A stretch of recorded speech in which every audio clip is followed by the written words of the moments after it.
आइए सर एक तीसरा केस देखते हैं हम इसके अंदर सर। इस केस में हम करेंगे क्या जनाब, हमारे पास केस 3 में इसको पहले हेडिंग डाल देता हूँ sir, share based payment transaction with in group scenario.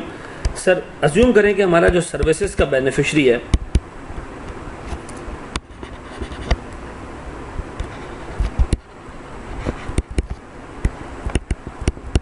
वो है सब्सिडरी। सब्सिडरी ने सर्विसेज का बेनिफिट लेना है, ठीक है जी। सेटलर है पेरेंट।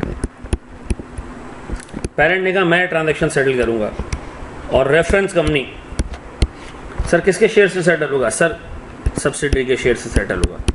यानी सब्सिडरी अपने शेयर खुद इशू नहीं करेगी, पेरेंट मार्केट से खरीद के सब्सिडरी के एम्प्लॉयज को देगा, ठीक है जी। तो मुझे एक बात बताएं, सबसे पहले अगर मैं आपसे पूछूं कि इस पूरी ट्रांजैक्शन में पेरेंट का क्या रोल है? सर पेरेंट चूंकि सेटलर है, जिम्मेदारी है उसके ऊपर, तो पेरेंट के हिसाब से इस ट्रांजैक्शन की नेचर क्या है? सर पेरेंट सेटलर है सर, उस पर जिम्मेदारी है सर, ठीक है जी। और क्या वो अपनी इक्विटी इंस्ट्रूमेंट में सेटल करेगा इसको? नहीं सर।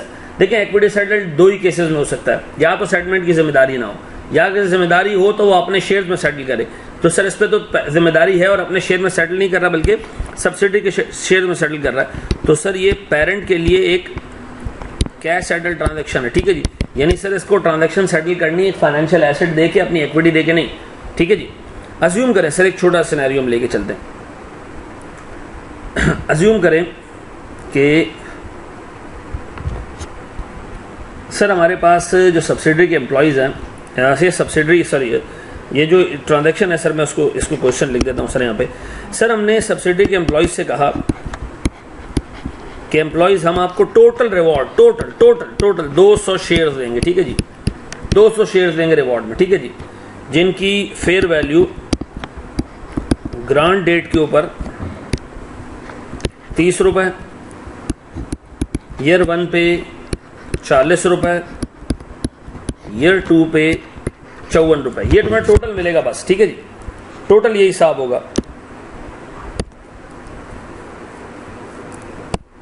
खुल जा भाई, टोटल यही हिसाब होगा, इसके अलावा और कुछ नहीं मिलेगा। और सर हमारी अजम्पशन है कि सारे के सारे जो है वो शेयर्स वेस्ट हो गए, सारे के सारे शेयर्स वेस्ट हो गए, ठीक है जी।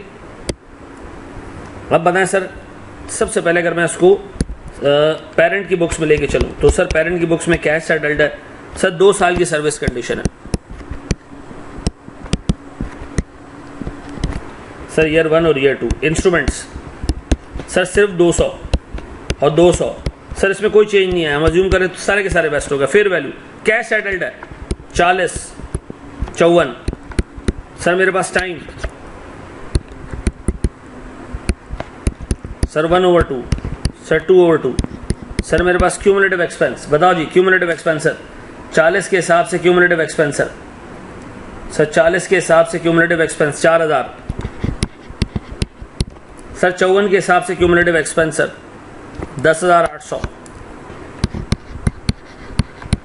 सर, पीरियोडिक एक्सपेंस 4000, फिर 6,800। बताओ यार पेरेंट अपनी बुक्स में, इंडिविजुअल बुक्स में जर्नल एंट्रीज क्या पास करेगा? सर पेरेंट ईयर 1 पे एंट्री पास करेगा किस चीज की? Sir investment debit. Investment debit कितने से सर याद रखिएगा, इसमें एक और छोटी सी चीज, एक और पंचायत सर, एक और छोटा सा टेबल बनाएं सर। ये टेबल आप बनाएं सर ग्रांट डेट की फेयर वैल्यू लॉक करके।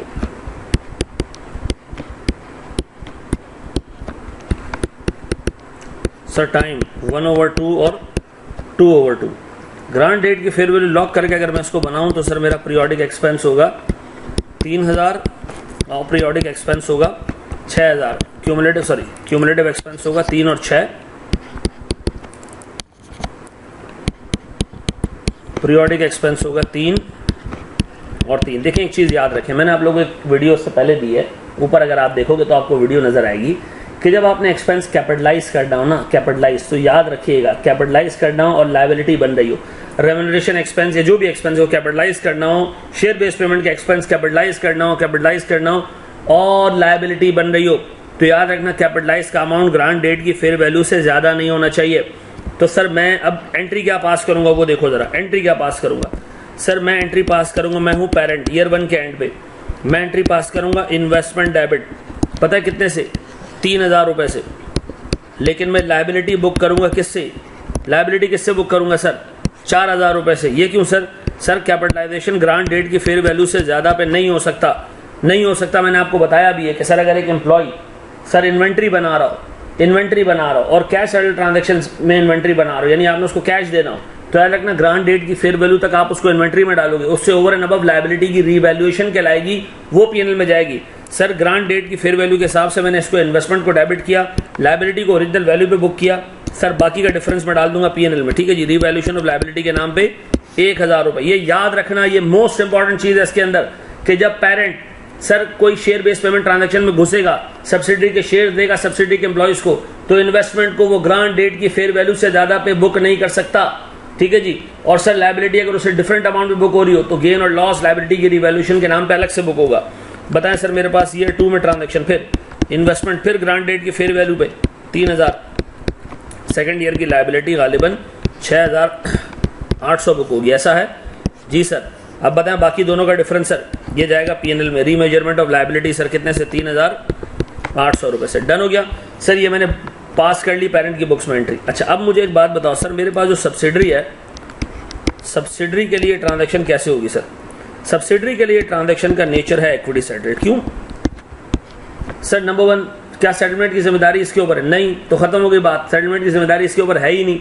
तो सर अगर सेटलमेंट की जिम्मेदारी इस पर नहीं है तो उसके लिए क्या है ये इक्विटी सेटल। अगर इस पर जिम्मेदारी होती और इसके अपने इक्विटी इंस्ट्रूमेंट्स यूज हो रहे होते तो सर तो भी इसके लिए इक्विटी सेटल्ड होता। दो केसेस में इक्विटी सेटल, या जिम्मेदारी आपकी ना हो सेटल करने की, या अगर आपकी जिम्मेदारी है तो आपके अपने इक्विटी इंस्ट्रूमेंट यूज हो। सर यहाँ सब्सिडरी की जिम्मेदारी ही नहीं है, तो बताओ सब्सिडरी ये वाला टेबल यूज करेगी, ग्रांट डेट की फेयर वैल्यू लॉक करके ये वाला टेबल इस्तेमाल करेगी सर? तो बताएं सब्सिडरी अपने बुक्स में क्या एंट्री पास करेगी? Year 1 sir remuneration expense debit कितने से भैया?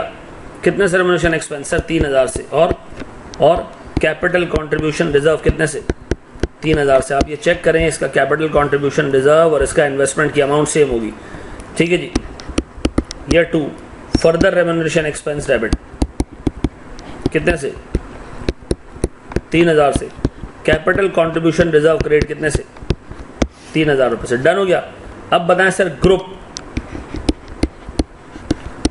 के लिए इक्विटी सेटल ट्रांजैक्शन है। क्यों? 1 entity's shares are used to settle the transaction. एक ग्रुप कंपनी के शेयर यूज हो रहे हैं सेटलमेंट में। ठीक है जी।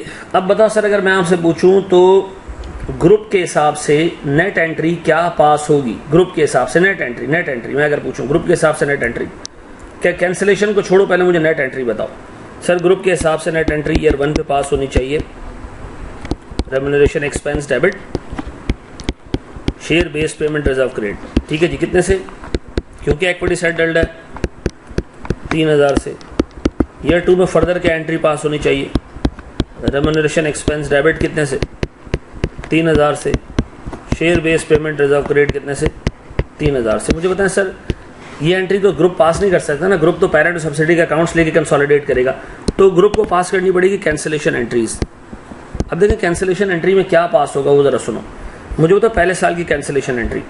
सर ये एंट्री पास हुई है पेरेंट की बुक्स में, ये सब्सिडी की बुक्स में। पेरेंट की बुक्स में से इन्वेस्टमेंट कट जाएगा, यहाँ CCR कट जाएगा। ठीक है जी सर। यहाँ से लायबिलिटी उड़ेगा और याद रखना share based payment reserve create होगा। ठीक है जी। और फिर क्या होगा सर साथ में? हाँ जरा सर मुझे बताएं मैं सबसे पहले क्या एंट्री पास करूं? सर मैं सबसे पहले एंट्री पास कर रहा हूं कैपिटल कंट्रीब्यूशन रिजर्व डेबिट कितने से?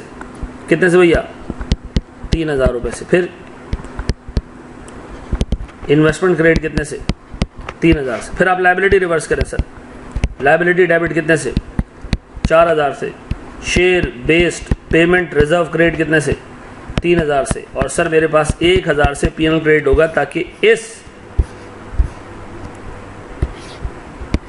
रिवैल्यूएशन का इम्पैक्ट कट सके। ठीक है जी। इस रिवैल्यूएशन का इम्पैक्ट कट सके। अब बताएं सर मेरे पास मैंने 2 सालों की एंट्रीज काट दी सर। ये मेरे पास कटा पहली चीज मैं इसको हाईलाइट कर देता हूं सर। देखिए पहली एंट्री में क्या कटा सर, सर सब्सिडी की बुक से ये गया सीसीआर, पेरेंट की बुक से इन्वेस्टमेंट गया, डन। फिर दूसरा सर सब्सिडी की बुक्स, पेरेंट की बुक से लाइबिलिटी कटी, उसकी जगह एसबीआर आ गया और ये पीएनएल कट गया, ठीक है जी। तो एंट्री क्या बच गई सर हमारे पास, नेट रेम्युनरेशन एक्सपेंस डेबिट और share based payment reserve credit, ये एंट्री बच गई सर। अब बताएं मेरे पास पीएनएल कितने से क्रेडिट होगा जनाब, 1000 रुपए से। अब बताओ इन दोनों एंट्रीज को अगर मैं कैंसिलेशन एंट्री के तौर पे पास करूं तो ऊपर वाली दोनों एंट्रीज से नेट ये बचता है, ठीक है जी, नेट ये बचता है। पेरेंट और सब्सिडी की एंट्रीज में अगर ये कैंसिलेशन एंट्रीज पास हो जाए तो नेट एंट्री ये बचेगी। मुझे बताएं सर ईयर 2 पे क्यूमुलेटिव अगर मैं पास करूं, क्यूमुलेटिव सीसीआर डेबिट कितने से, क्यूमुलेटिव 6000 से, इन्वेस्टमेंट क्रेडिट कितने से, 6000 से, लायबिलिटी सारी रिवर्स, सारी लायबिलिटी रिवर्स 10,800 रुपए से, और share based payment reserve create करें सर कितने से, 6000 से, और सर लायबिलिटी के रिवैल्यूएशन को रिवर्स करें 4800 रुपए से, ठीक है जी। ये देख लोगे तरीके से, याद रखना क्यूमुलेटिव ये जो कैंसिलेशन एंट्रीज है मैंने ये क्यूमुलेटिव पास की है, ठीक है जी। आप अलग अलग सालों के अलग अलग पास कर सकते हो। ये वो एंट्रीज हैं जो इस कैंसिलेशन के बाद बच जाएंगी, कैंसिलेशन करने के बाद ये एंट्रीज नेट रह जाएंगी ग्रुप के अकाउंट्स में, ठीक है जी। Thank you very much.